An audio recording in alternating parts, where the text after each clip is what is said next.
Hey everybody, it's Monday. Welcome to Creepy Conversations. This is Shelley. And Polly. And how you doing? I am well. How was your week? Wonderful. Good.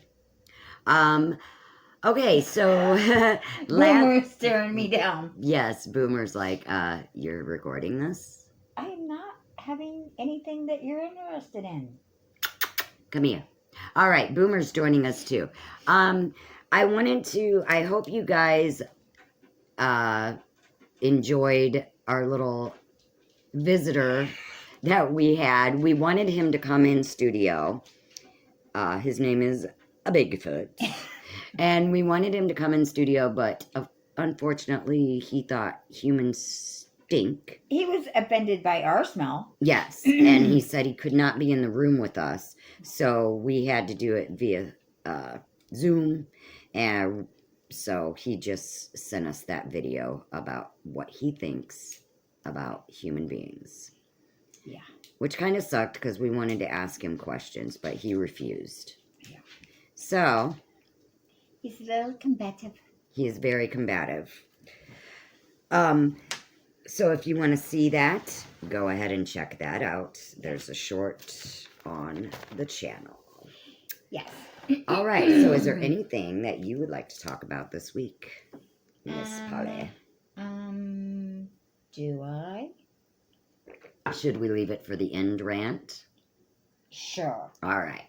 Okay, so today, how we're going to structure our show, we're going to do a story, quite possibly a quiz, and the very end, the best for last, ranting corner. The ranting ring. No, the very end, I have a kindness corner, but go ahead. Okay, and a kindness corner. It's just a show full of variety. It's the variety show. In our house of corners. Yes, in our yurt. That's what I was looking for in my crossword. Yurt. A yurt. Darn it. Okay, go ahead. All right. Are you ready to hear a story? I am so ready. About a damned town. I am so ready. All right. This comes from the source, Damned Connecticut. And it's written by Ray Bendisi. Wait, let me guess. Is it in Connecticut? It is. Because it's damned Connecticut. Okay, this is about a town called Dudley Town. This is one of the most renowned damned places in Connecticut.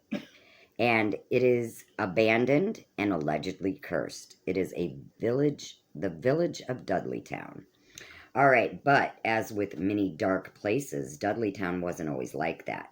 Like much of Connecticut, settlers came to the area around what is now the quiet little town of Cornwall in the mid-18th century, and that includes the first Dudleys who came from England to the Litchfield Hills in 1747. They helped create what became a thriving community known then as Owlsbury, primarily fueled through the region's growing iron industry. Homes were built, the land was farmed, iron was forged, and the town grew and prospered. All was well, or so it seemed.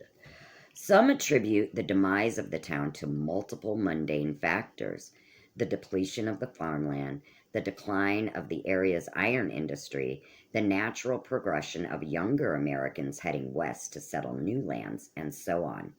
Of course, there are others who simply believe the Dudley clan was cursed, as an inordinate number of Dudleys supposedly came to untimely ends, that the curse extended to the village that they helped found. Whatever the cause, the Dudleys died off, and the population continued to dwindle until about the turn of the 20th century, when the last resident finally gave up and abandoned what was left of the town. The surrounding forest slowly swallowed up the homes and buildings, and today, the only remnants of what had been are a few crumbling foundations and empty cellars. Oh, and as for the curse of the Dudleys, the story goes that anyone who has tried to live in what had been Dudleytown has come into some terrible misfortune. Over the years, there has allegedly been everything from suicides to demonic possessions and all of the hysterical drama in between.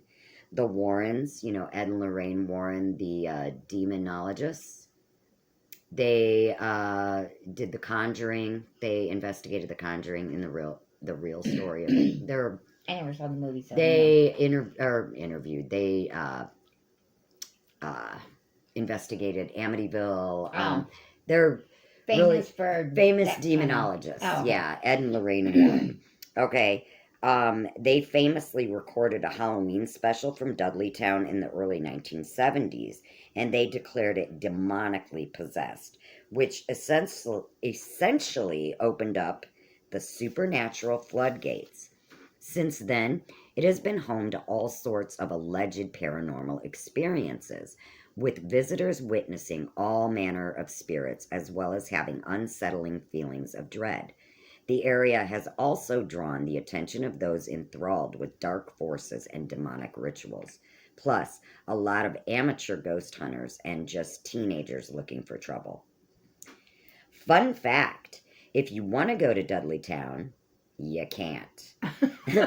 The remains of Dudleytown are on private property owned by the Dark Entry Forest Association, who discourage all visitors. It is heavily patrolled by local and state police, and they will not hesitate to arrest and prosecute any trespassers. So at one point, you could go in and get out. Yeah. It's not like you went in and died. It's not like the Bermuda Triangle where you right. went in and never came out. Right, but the people, anybody who visited or lived there, like they came to some kind of ill misfortune. Ooh. So I thought that was kind of a weird little story that I came across. I had never heard of Dudleytown, Connecticut. But that is from the source Damned Connecticut.